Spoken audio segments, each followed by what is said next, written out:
What should Democrats and Trump opponents generally do if Trump wins this election? It's probably something that's on your mind. How are you going to react if/when we get the news that Trump is going to be the 47th president? Well, the fact of the matter is, we can't wave the white flag. We can't give up. And we can't storm the Capitol, that's for darn sure. Do not do that. That's even worse than giving up, arguably, because that'll give Trump and his types a lot of ammunition to use against Democrats and to crack down on them. But anyway, that's beside the point. Giving up is not the way to go. We have to look forward. The fact of the matter is that in a lot of presidential elections, people are dissatisfied with one or both parties, and it kind of just becomes a toss-up. Consider 2016. Both Trump and Clinton were considered terrible candidates. 2020 was almost kind of similar, except Biden had a lot more momentum, mostly based on Trump hate. And now we're seeing the polls show that the candidates are roughly even. So you can't be too surprised regardless of what happens. Basically, we're going to have to just suck it up. We're going to have to remember to vote in the future. We're going to have to let our friends know that what Donald Trump has in store is not right. Organize. Don't overshoot your shot, if you know what I mean. I would say that some of the ways that Democrats and leftists have protested in the past has been a little bit excessive. There were some aspects of the Women's March that I thought were strange. For example, Madonna said that she has thought an awful lot about blowing up the White House. Not exactly a good look. It kind of gave Trumpers a lot of ammunition. Just don't talk about those things. Don't talk about violence, really, unless it's criticizing violence from Trump's side. But yeah, there's that. I'm not going to talk too much about looking forward to 2028. 2026, on the other hand, that could be a big deal. Who knows even what's going on then? Is Trump still in office? Does he resign? Does he go to prison? So there's a lot of big ifs. There's also the if of if Democrats keep Congress or keep the Senate or maybe win the House. So I hate to say it depends. That's what us lawyers love to say, but it does kind of depend. What Democrats should do kind of depends on how this election goes in areas unrelated to the presidency. One thing that is going to continue to be a thorn in the Democrats' side, even if this election goes as well as possible for them, is the U.S. Supreme Court. The U.S. Supreme Court is basically 6-3 conservative. They basically just gave Donald Trump very, very strong presidential immunity for all acts which he can argue are official acts. And the idea that he can become president and take advantage of that, which he couldn't take advantage of before in his first 4-year term, that continues to be concerning. It also continues to be concerning that even if Democrats do well in Congress, they get a good number of a majority in both houses, legislation not only is going to be thwarted by Trump's veto in a lot of cases, it's also going to be thwarted by the U.S. Supreme Court. They might just say, hey, this is unconstitutional under whatever part of the Constitution, and they'll give a kind of contrived explanation why. So, yeah, legislating is going to be hard for Democrats, mostly because of the Supreme Court and if Trump's president. So I have to admit, my advice for elected Democrats, Democratic politicians, or aspiring politicians is rather shallow. But let's talk about voters. You're an average Joe who opposes Trump. Maybe you're a Democrat, maybe you're center-left, maybe you're center-right. You're an Adam Kinzinger type person, and you're really upset about this, understandably so. You're going to need to remember that even if Trump supporters made the wrong choice, Trump voters also made the wrong choice, they're still your fellow Americans. You're still going to have to see them if they're your coworkers, see them on Thanksgiving at a minimum if they're your family, maybe on Christmas or Easter or your birthday. Realize that we do coexist with these people. The most important thing is our shared humanity. It can be difficult to grapple with that sometimes, especially considering Donald Trump has said that he wants to be a dictator on day one. has suggested the idea that we should use the American military against what he calls the enemy from within, or far left lunatics, as he said. It does shock the conscience that your fellow Americans would vote for that. I understand. I understand it's tempting to point the finger and call people fascists and authoritarians, because what they're supporting, I should say, is starting to look more and more like authoritarian fascism. And I don't throw the word fascism around often or lightly, but yeah, it needs to be said.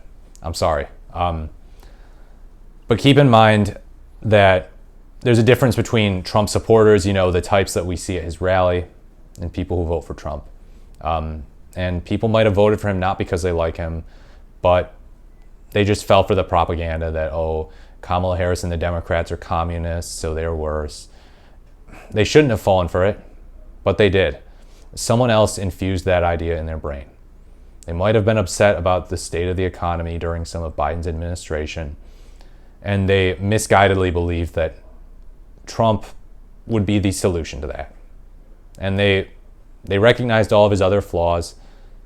They weighed them with the concern about economics, about some, but probably not a lot of policy, and they held their nose and voted for the guy.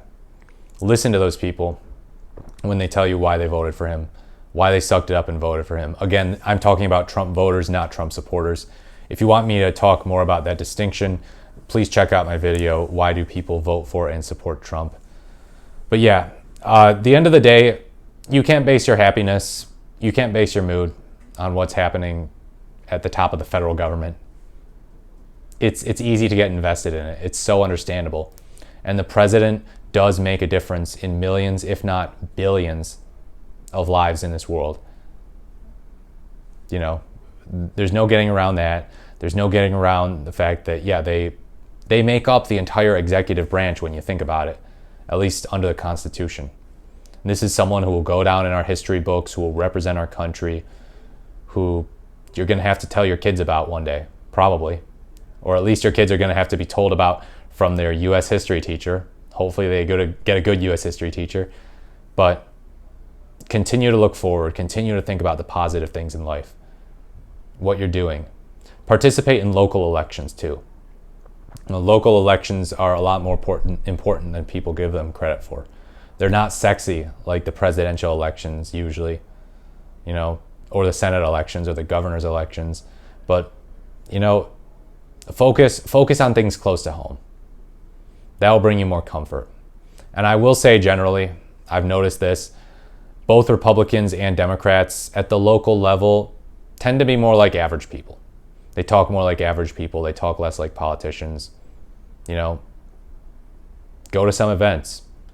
Talk to people across the other side. Talk to people on your own side. Make sure to vote in 2026. And you know what else? If you're someone who didn't vote and you wish Trump didn't win, consider that in the future. Consider that for all your problems with the Democrats. The idea of 4 more years of Donald Trump until January 20th, 2029 is kind of terrifying. It kind of is when you think about that. And maybe just sucking it up and voting Democratic is the solution. And tell that to your friends who might feel that way. It's understandable that you can have grievances with the Democrats, with their policies, with their rhetoric sometimes, with how they handle things. But, with the primary process as well. I haven't even talked about the 2024 primary and the 2020 primary and the 2016 primary. But let's just say, broadly speaking, there were massive issues there. And that's something that Democrats are going to need to work on as well. But whatever your dissatisfaction with how, for example, the Democrats treated Bernie Sanders, you have to put things aside and you have to vote for the candidate who is essentially the only other choice against the other candidate who has talked about terminating the Constitution, who spreads lies about immigrants, who talks about using the American military against the enemy from within. Republicans get it. They usually just suck it up and vote for their guy, even if they think that their guy isn't that great, that their guy's a fraud, that their guy is a joke, that their guy writes mean tweets and is cringeworthy. Democrats are the ones who tend to draw the line. And, you know, look, it's good to have standards, but standards at the expense of what? Standards at the expense of your country, standards at the expense of the institutions, democracy, and the Constitution. At some point, you have to just bite the bullet and vote blue. Vote for the candidate who is our only shot at beating the more extreme candidate. They call it lesser of two evils. I think that's an all right way of putting it. I think it kind of feels bad to a lot of people when they hear that, and it might dissuade them. But you know what? If you're voting for the lesser of two evils and you want other people to vote for the lesser of two evils, don't tell them, hey, I think that this is the lesser of two evils. So yeah, that's my advice to voters. Democrats are going to need to get a lot more organized going forward. This whole Biden charade that ultimately ended in July was kind of embarrassing. I think that Kamala Harris has done a decent but not perfect job running her campaign ever since.